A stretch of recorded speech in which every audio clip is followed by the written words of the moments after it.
अध्याय 12। बर्फ की राजकुमारी भाग 2। ये आसान नहीं है, ऐसा कभी नहीं होने वाला है। और कभी कभी ऐसे लोग भी होते हैं जो कुलीन वर्ग की शक्ति का दुरुपयोग करते हैं। शायद मैंने मूल रूप से कुछ गलत समझा था।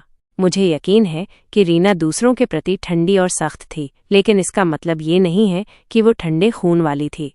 उसने कहा कि वो उसे सबक सिखाना चाहती है, इसलिए मुझे आश्चर्य है कि क्या मैंने ही व्यवस्था से बाहर काम किया, क्योंकि मैं किसी और से ज्यादा उसके बर्फ की राजकुमारी के रूप में छवि में फंसा हुआ था। लेकिन रीना ने अपनी बात कही। खैर, सच कहूं तो मैंने ज्यादा प्रतिक्रिया दी।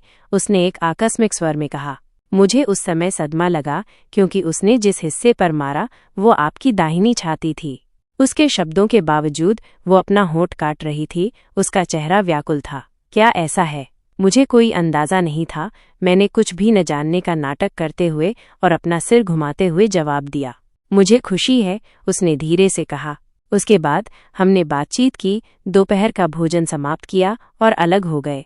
मुझे लगता है कि भविष्य की नायिका के प्रति रीना की पहली छाप को आकार देने का मेरा प्रयास विफल रहा। वैसे आज हम नायिका से क्यों मिले? रीना और नायिका को पहली बार आर्केना में मिलना था। मैं ये नहीं समझ सका कि कहानी क्यों उलट गई, और मैंने चाहे जितना भी सोचा, मुझे महिला लीड का नाम याद नहीं आ रहा था। सच कहूं तो हालांकि मैंने मूल काम का आनंद लिया, लेकिन मेरी स्मृति में जो एकमात्र चरित्र बचा था वो रीना था। हमें अलग होने से पहले मुझे उससे पूछना चाहिए था।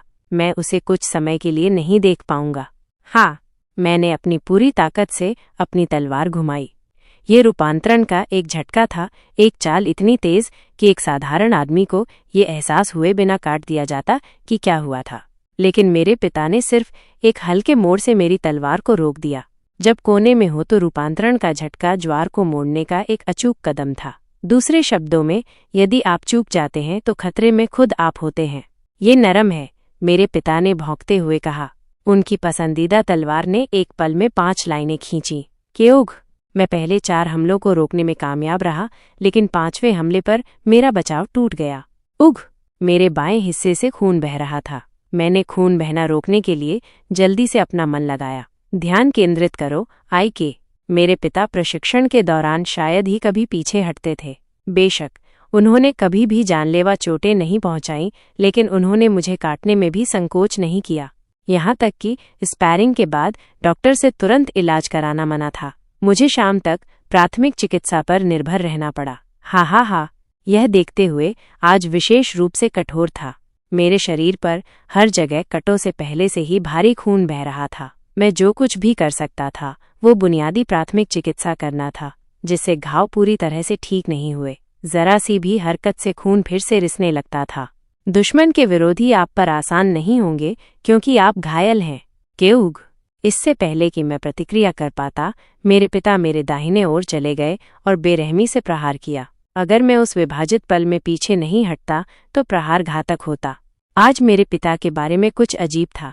आमतौर पर मैं मामूली चोटों के साथ बच सकता था, लेकिन आज वो सबसे विनाशकारी प्रहार देने के इरादे से लग रहे थे। अगर यह आईके का शरीर नहीं होता तो मैं सैकड़ों बार मर चुका होता। नहीं, शायद मुझे ये भी एहसास नहीं होता कि मैं मर चुका हूँ। मैं उसकी गति या प्रतिक्रियाओं के साथ तालमेल नहीं रख सका। आईके, तुम वहां कब तक खड़े रहने वाले हो? वाह, मैं फिर से जा रहा हूँ। मैं उसकी तीव्रता पर सवाल उठाता रहा, लेकिन मेरे पास उस पर ध्यान देने का समय नहीं था। मजबूत बनने का मेरा लक्ष्य अपरिवर्तित रहा।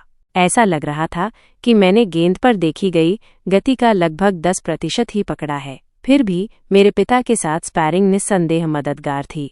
ये सुविधाजनक होता अगर मुझे उस समय सुनी गई आवाज से सीधी मदद मिल पाती, लेकिन मैंने उस दिन से उसे नहीं सुना था। क्या ये केवल धारक के रूप में मुझे दिया गया एक बार का भत्ते था?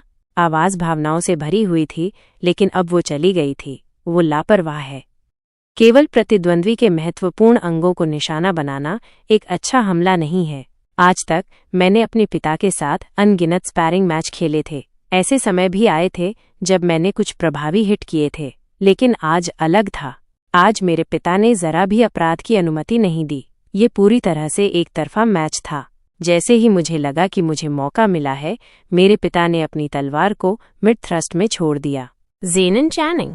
मुझे उम्मीद नहीं थी कि वो अपनी तलवार फेंक देंगे। फिर मेरी गार्ड में घुसते हुए उसने बेरहमी से अपनी कोहनी से मेरे पेट पर प्रहार किया। उसकी अभिव्यक्ति गंभीर थी। प्रभाव ने मेरी सांस रोक दी। मैं चिल्ला भी नहीं सका। मेरे विचार जम गए क्योंकि मुझे लगभग 10 मीटर दूर फेंक दिया गया था। उघ! मैंने मुश्किल से अपनी मतली को रोका और खड़े होने के लिए संघर्ष किया। मैं लड़ते रहने के दृढ़ संकल्प के साथ जल रहा था, लेकिन मेरे पिता की आवाज ने मैच खत्म घोषित कर दिया। तुमने कड़ी मेहनत की, आईके। धन्यवाद पिताजी। मैंने अपनी खोई हुई तलवार उठाई, उसे म्यान में डाला और अपनी सांस पकड़ी। जैसे ही मैं प्राथमिक चिकित्सा और आराम के लिए अपने कमरे की ओर मुड़ा, मेरे पिता ने मुझे रोक दिया। आईके। हाँ पिताजी।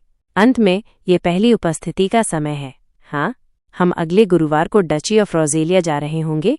तैयार रहना सुनिश्चित करें। उन शब्दों के साथ मेरे पिता प्रशिक्षण मैदान से चले गए, लेकिन मैं एक भी कदम नहीं चल सका। कहानी जारी रहेगी।